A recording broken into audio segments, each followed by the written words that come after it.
The Dark Scrolls. The desert wind carries more than sand.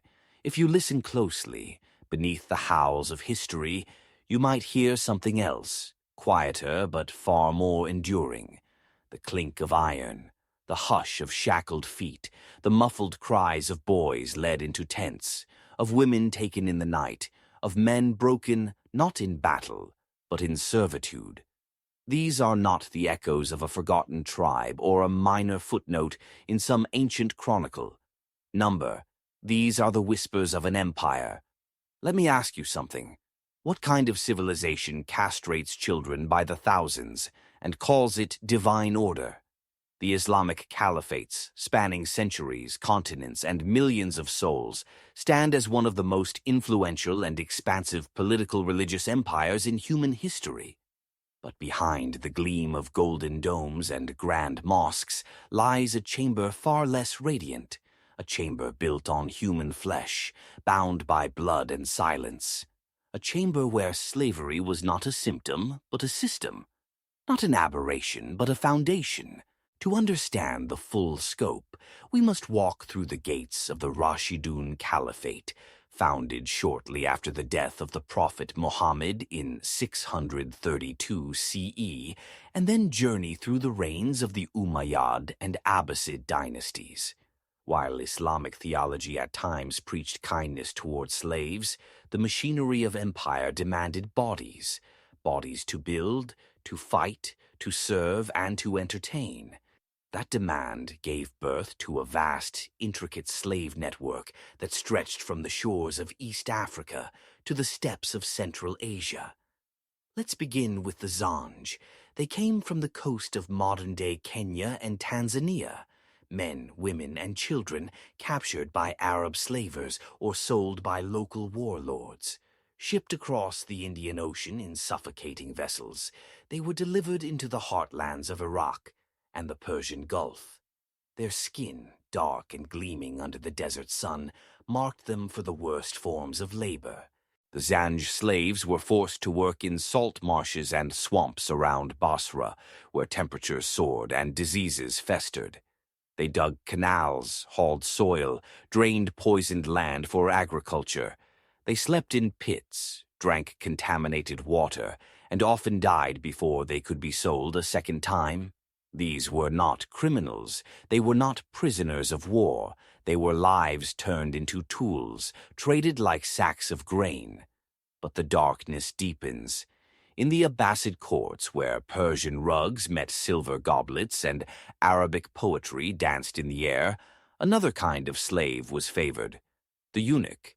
Young African boys, usually between the ages of 8 and 12, were taken and castrated, often without anesthetic, often in unsanitary conditions, and often with fatal consequences. Records estimate that up to 2/3 of these boys died during the procedure. Their deaths weren't mourned, their names weren't recorded. Those who survived were considered more pure, more trustworthy. They guarded harems, served in royal households, and sometimes ascended to positions of administrative power. But make no mistake, power built on trauma is just another form of imprisonment. The caliphs didn't just use slaves for labor or domestic service. They turned them into warriors. Enter the Mamluks. These were slave soldiers, mostly of Turkic or Circassian origin, bought as boys, converted to Islam, and trained from childhood in the art of war. Raised in strict military academies, they learned to fight with sword, spear, and bow, loyal not to family or tribe, but to the caliph who owned them. In time, their numbers grew so vast, and their skills so unmatched, that they became both a weapon and a threat. The irony? Many Mamluks would one day become kings themselves, but their rise does not absolve the system. It only shows how deeply slavery was woven into the architecture of Islamic governance. And what of the women? Within the palatial harems of Umayyad and Abbasid elites, female slaves, known as Jawari, Kiyan, or Maziyat, were trained in music, poetry, and seduction. Some were entertainers, others were concubines. All were owned, purchased for beauty, for obedience, for exotic allure. In Baghdad, Cairo, and Damascus, wealthy men collected them like precious stones, often competing to see whose harem was grander, more diverse, more tantalizing. There were laws, yes. Islam encouraged manumission. It offered spiritual merit for freeing a slave. But these moral ceilings rarely touched the floors of reality. In practice, slavery thrived for over 1,000 years, adapted to every caliphate, every conquest, every economic demand. And one day it pushed too far. In 869 CE, after decades of relentless abuse, the Zanj rose up. Tens of thousands of slaves across southern Iraq revolted. They torched plantations, stormed cities, and declared their own state. Their leader, Ali ibn Muhammad, was not a slave himself, but used religious rhetoric and promises of freedom to fuel the rebellion. For 14 years, the Zanj fought the Abbasid forces. They built their own fortified cities, issued coins, and challenged the empire. At their peak, they controlled large portions of Iraq and threatened Basra and Baghdad itself. But the Abbasids struck back with merciless force. In 883 CE, the rebellion was crushed. The leaders were executed. The survivors re-enslaved. The swamp returned to silence. But something had shifted. Something had been exposed. We often imagine slavery in the Islamic world as more benevolent than in other empires. The truth is far messier. It was industrial, systemic, and often lethal. It left scars not just on individuals, but on cultures, languages, and entire peoples whose identities were erased under the weight of forced servitude. The chains may have rusted, the palaces may have fallen, but the echoes remain. In mosques built by unpaid hands, in cities watered by canals dug by Zanj bones, in the eunuchs who whispered secrets behind silk curtains, in the women whose songs were written in sorrow. History remembers what we force it to forget, and now you remember too. The Zanj rebellion was crushed, its leaders executed, its memory smeared with labels: heretics, bandits, rebels.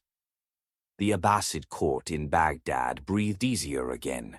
Gold returned to the treasuries, rice flowed from the fields once more, but something had changed. Even if the empire refused to say it out loud, the swamps of southern Iraq had witnessed a truth too great to drown, that even the silenced remember. And that memory, buried beneath layers of imperial dust and silk-draped chambers, lived on within the palaces, in the chambers where women wept unheard, in the corridors where eunuchs glided like shadows, and in the hearts of men forged into weapons from childhood. Because the machinery of slavery did not pause, it evolved. To the outside world, the Abbasid Caliphate was a beacon of science, poetry, astronomy, and law. It was the age of Bait al-Hikmah, the House of Wisdom, where Greek texts were translated into Arabic, where philosophers debated Aristotle by candlelight, and where calligraphers painted verses of the Quran with gold leaf on parchment. But just beyond those candlelit rooms were other halls, less illuminated. Halls where eunuchs, neither fully men nor fully free, controlled the flow of palace life. They held keys to the harem, kept watch over concubines, and whispered in the ears of princes. But to become what they were, trusted, they had been mutilated. Boys, mostly African or Slavic, castrated so violently that few lived to tell the tale. Those who survived often suffered infection, trauma, and permanent internal damage. And yet, they were considered the safest guardians, precisely because they had been rendered sexually neutral. Neutral. That word is a lie. There is no neutrality in pain. The harem was the beating heart of imperial indulgence and anxiety.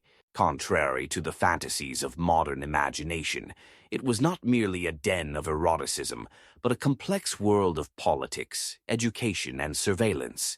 And it was built on women, many of them slaves. These women were not just bed companions. They were singers, dancers, poets, spies. Some rose in influence, becoming the mothers of caliphs, shaping succession, and even commanding private armies. But most remained nameless, bought as children, renamed, retrained, and remade to suit the desires of men they did not choose. In the court of Harun al-Rashid, one of the most celebrated Abbasid caliphs, the harem was said to number in the thousands. The stories speak of rooms lined with gold, fountains of rosewater, and women from every land, Greek, Berber, Persian, Sudanese. But behind every luxury was a cost not paid in dinars, but in dignity. And yet the caliphate's hunger for control did not stop at women or household slaves. It reached farther into the battlefield. From the 9th century onward, the Abbasids began heavily investing in gilman, military slaves often of Turkic or Central Asian origin. These were young boys purchased or captured, raised in Islamic faith, trained in horseback riding, swordsmanship, and absolute loyalty to the caliph. Unlike free soldiers, they had no tribes to fall back on, no allegiance outside the palace walls. Their entire identity was built to serve. In many ways, the gilman were a paradox, deeply oppressed, yet terrifyingly powerful. By the 10th century, these slave soldiers became kingmakers. In some cases, they assassinated caliphs, propped up puppet rulers, or even declared themselves sovereigns. The Mamluks, originally Gilman of the Ayyubid dynasty in Egypt, would eventually rise to become rulers of their own sultanate, one of the few slave-born regimes in history. But this was not emancipation. It was absorption. The system had devoured them so completely that even when they gained thrones, they upheld the very machinery that had broken them. Power granted without healing is just another mask of trauma. Let us return to the harems just for a moment. Imagine a young girl, perhaps 10 years old, sold by her parents during famine. She speaks a dialect no one in Baghdad understands. She is renamed, her hair oiled and braided, her accent mocked until it disappears. She is taught how to smile without speaking, how to dance without trembling, how to sing poetry she does not yet understand. And when her body matures, she is selected. If the caliph likes her, she may bear him a child. If not, she may be given as a gift to a visiting noble, traded like an ornate vase. This was not an exception. This was routine. Even in paradise, there are rooms without light. The racial hierarchy within Islamic slavery was both explicit and institutionalized. Zanj Africans were considered laborers, beasts of burden. Slavic boys, known as sakaliba, were prized for their appearance and used as domestic servants, guards, or musicians. Turkic slaves became soldiers. Indian or Persian women were desired for their supposed grace. A person's fate was often sealed not by crime, but by color. Yes, Islamic law forbade enslaving Muslims, but conversion did not always guarantee freedom. Many slaves converted to Islam yet remained property. Others were born into slavery inside Muslim households, inheriting their mother's bondage. Their prayers echoed in the same direction as their masters, but their chains did not fall. Even manumission, the act of freeing a slave, was fraught with caveats. A master might free a slave upon death or after years of service, but rarely without extracting loyalty or labor until the very end. Some slaves were promised freedom and then betrayed. Others chose to remain, not out of love, but because the outside world held no place for them. Freedom, when delayed long enough, becomes indistinguishable from fear, and so the palaces glowed brighter, fed by 1,000 extinguished lives. Scholars composed treatises under the protection of eunuch guards. Poets performed under the gaze of captive singers. Caliphs reclined on embroidered cushions, while armies of slave soldiers spilled blood in their name. But not all forgot.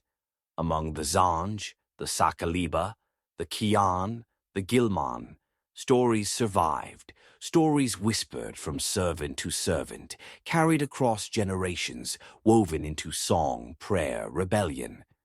The stories that history tried to suppress with gold, but could not unwrite. And even now, as we read these chronicles by lamplight or screen glow, we are not mere observers. We are listeners. And the palace still weeps. Imagine this. A young scholar, cloaked in fine linen, stands before a crowded hall in 9th century Baghdad. His voice rings with eloquence. Before him, the greatest minds of the Abbasid Caliphate gather to hear divine truth. But as he opens the Quran, there, silent in the corners, kneel slaves fanning the heat from the room, pouring water into silver cups, standing so still they appear carved from stone. And yet, not one word is spoken about them, because they are part of the room, like the tiles, like the candles, like the chains.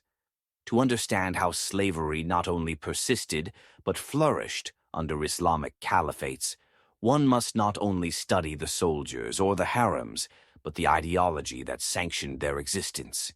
It is here, in the realm of religious interpretation and scholarly debate, that the true foundation was laid. The Quran does not forbid slavery.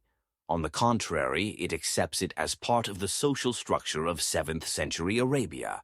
What it offers, however, are restrictions and moral regulations, commands to treat slaves well, to feed them as one feeds oneself, and to consider their emancipation a pious act.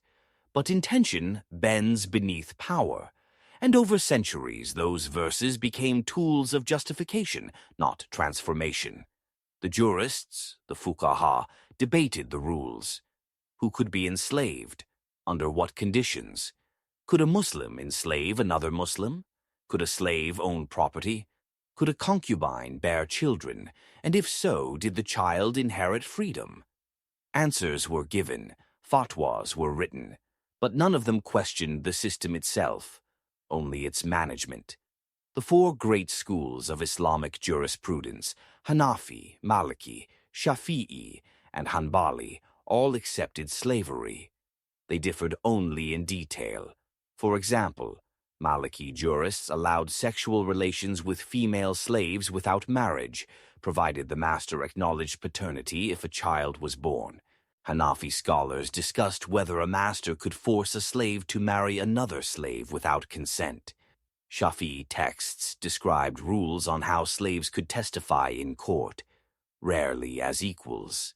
Hanbali thinkers debated the ethics of punishing slaves, but not the ethics of owning them. These were not fringe opinions, they were law. And in the courts of the caliphs, philosophers and theologians alike reinforced the hierarchy with metaphysics. Some argued that certain races were naturally more suited to servitude. Others used pseudo-scientific claims about temperament, strength, or docility to justify why Zanj Africans were best for labor, why Slavic eunuchs made better guardians, or why Persian women were ideal concubines. One infamous example is the 9th century philosopher Al-Jahiz, a black Arab thinker who wrote both critiques of racism and, at times, defenses of Arab superiority. In his writings, one finds the same contradictions that plagued the entire empire: intellect clashing with ideology, faith colliding with fear, and reason twisting itself around profit. Because slavery was not merely tolerated, it was profitable. By the height of the Abbasid period, the slave economy had become a vital artery of empire. Caravans transported captives from Nubia, Ethiopia, the Caucasus, Khwarezm, Sindh, and the Balkans. Markets in Basra, Kufa, Samarra, and Cairo bustled with trade. A healthy male Zanj could fetch a high price for plantation labor. A beautiful female Kian, trained in poetry and song, could cost more than a house. Eunuchs, especially those who had survived the brutal castration process, were luxury goods, their rarity inflating their value beyond comprehension. And so long as the buyers were noble, pious, or scholarly, no one asked why the child had no parents. No one questioned why his voice was high or why she never spoke her native tongue again. Even the pilgrimage to Mecca, the sacred Hajj, was sometimes performed with slaves in tow. Masters in flowing robes performed rites of humility, while those they owned carried their sandals. Faith, like empire, had grown accustomed to the weight of chains. There were dissenters, of course. There always are. Some Sufi mystics spoke of the unity of all souls before God, challenging the moral hierarchy. Others argued that spiritual slavery to God made earthly slavery to man obscene. But their voices were soft, often buried beneath waves of orthodoxy or dismissed as fringe idealism. Among slaves themselves, resistance took subtler forms, whispered prayers, coded songs, escapes in the night. There were runaway slave communities in North Africa and Arabia, hidden enclaves where fugitives tried to rebuild lives under constant threat of recapture. But true abolition, the idea that no human being should own another, that idea, so familiar to us today, was an anomaly then. Even centuries later, when Western colonialism spread and Christian missionaries began pushing abolitionist agendas, many Muslim scholars resisted, not always out of cruelty, but out of tradition. They could not conceive of a world where the texts they revered could be questioned at their core. To abolish slavery would mean reinterpreting the sacred, and empires are rarely that brave. There is one story, preserved in fragments, that speaks louder than doctrine. A Sakaliba eunuch named Badr al-Kabir, originally a slave in the Abbasid court, rose to become a military commander. Trusted, feared, respected. Yet, in his private writings, scribbled in the margins of military orders, he asked questions no one else dared voice. Am I free if I am obeyed, but not loved? Do men follow me because of what I endured, or because of what I've become? Does God see me whole or broken? Those pages were found long after his death, and they are all we have of his true self. Not the general, not the servant, but the man who remembered his name before it was taken. History teaches us through contrast. For every golden dome there is a child who laid its bricks. For every verse of wisdom, a woman who sang it first, while bound. For every caliph's conquest, a Gilman's blade wet with the blood of his own kind. And the deeper one dives into this story, the more the empire begins to resemble its victims, fractured, tormented, surviving by forgetting. Because when slavery becomes normalized, it doesn't just dehumanize the enslaved, it corrupts the soul of the master. Centuries passed. The Abbasids faded into memory, their palaces buried by sand, their libraries reduced to ashes or relics in distant museums. The Mamluks rose and fell. The Ottomans came with new flags and new titles, but not with new ethics. From Damascus to Delhi, from Cairo to Constantinople, the world changed names, but rarely changed chains. Because slavery did not vanish with the end of a dynasty, it endured, quietly, persistently, as shadow. In the 15th century, as Europe embarked on its age of discovery and conquest, many Islamic societies still traded in human flesh. The trans-Saharan slave routes remained active, connecting West Africa to the markets of North Africa and the Middle East.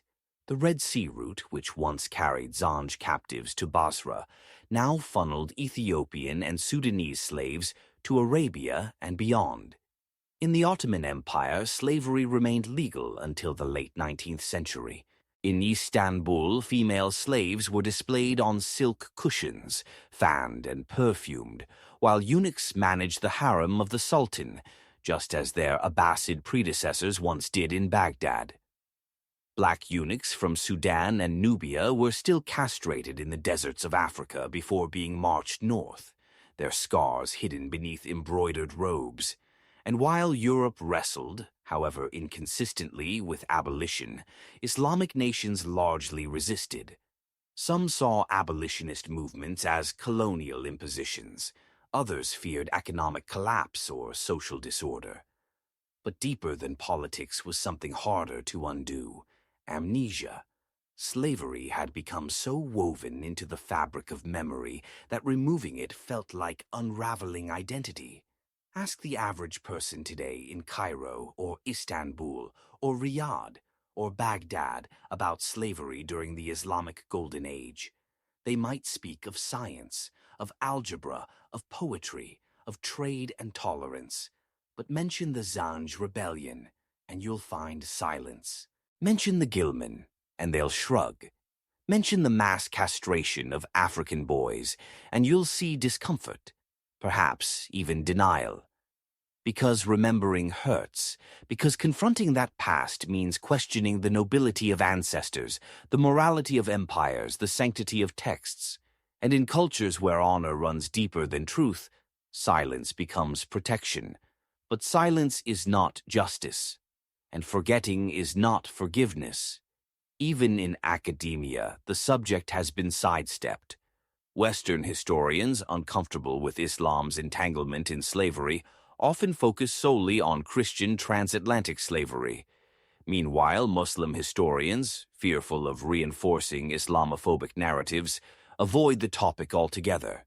Caught in between are the ghosts, and the descendants of those ghosts. In East Africa, the word Zanj survives in language but not in pride. In the Gulf states, migrant workers from South Asia now fill the same roles once occupied by slaves: unpaid, unseen, dispensable. In Sudan and Mauritania, modern slavery still exists in the form of hereditary servitude. In Saudi Arabia, it was only officially abolished in 1962, but the mindset persists in domestic labor abuse, in sponsorship systems, in cultural hierarchies. The empire may have fallen, but the echo never did.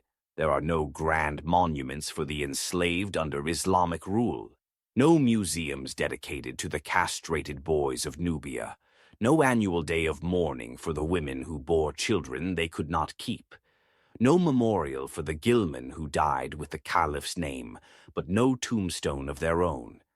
Instead, their memory survives in absence, in songs without known authors, in names passed down with shame, in features inherited from an ancestor no one dares speak of. But perhaps the most honest tribute we can offer is truth. Let us remember what they endured. The Zanj, driven to rebellion after decades of swamp labor, fed like animals, slaughtered like threats. The Gilman, boys turned into swords, trained to protect those who bought them. The eunuchs, mutilated in childhood, made to serve those who demanded purity at the cost of humanity. The Kian and Jawari, artists, concubines, wives in name only, praised for their voices, never their stories. The Sakaliba, blonde-haired slaves from the north, stolen by war, used for music, pleasure, and ornament. And beyond the categories, individuals. Badr al-Kabir, who questioned his own authority.